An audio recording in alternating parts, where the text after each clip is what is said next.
Okay, on the side here, instead of using DSP, I just stamped some of the snowflakes from that set. I stamped the snowflakes onto some cardstock and made that my little side pattern. On the inside, I did similar. On the white, I just stamped off first. I inked up first, and I stamped off, and then I stamped onto my paper here to give a little bit lighter color here. So that's what's going to go under my pocket, just to kind of carry that theme over and not be just so plain on the inside.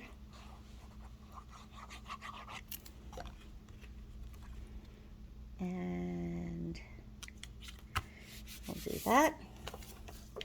And then our other plain piece on the other side so that we can do our writing on there.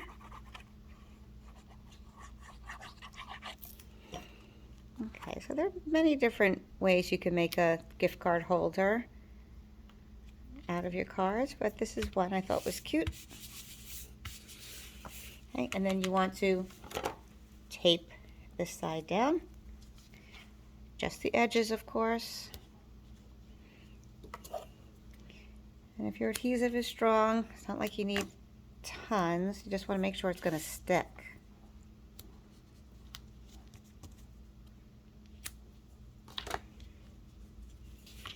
Okay, press it down firmly, and then that top piece will come off pretty easily.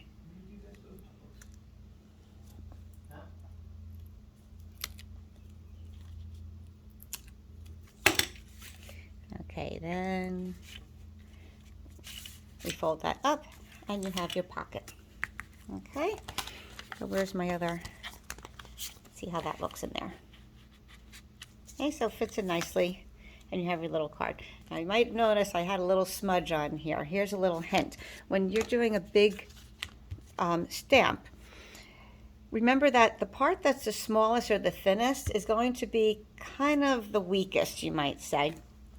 So here, you know, when you press down on it, this is like one big piece, but sometimes when I press down, this part is what's giving more, okay? It's not as wide base, it's not as firm. So when you press there, that tends to lean a little bit too much, and if you have a little bit of ink on the edge, then you're going to get something like that there. So that's what happened here. But here's one hint. When you're inking up a large stamp, put it on your block and take your ink pad to the stamp instead of the other way around, instead of going like this.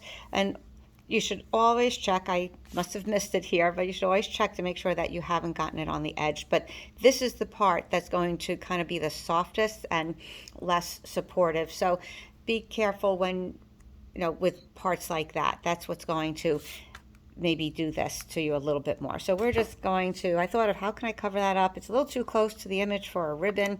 So we're just going to put some gems on there. And I could either do okay, I think I'm going to do these genial gems just to bring a little bit of that lighter green in there too. So you could put just the clear rhinestones, but I've been using those a lot. So and I'm using some on my Christmas cards, so I want to make sure I save those. All right, so I'm going to put some of the green ones on there because they look a little icy colored like to me. So I'm just going to kind of cover that up a little bit. If you look closely, you could probably still see it, but it's okay. We're the most picky with our own stuff, right? Okay, so I'm gonna do 3. All right, and there we go. So we have our cute little gift card holder. So those are the 3 that we have now. All right, the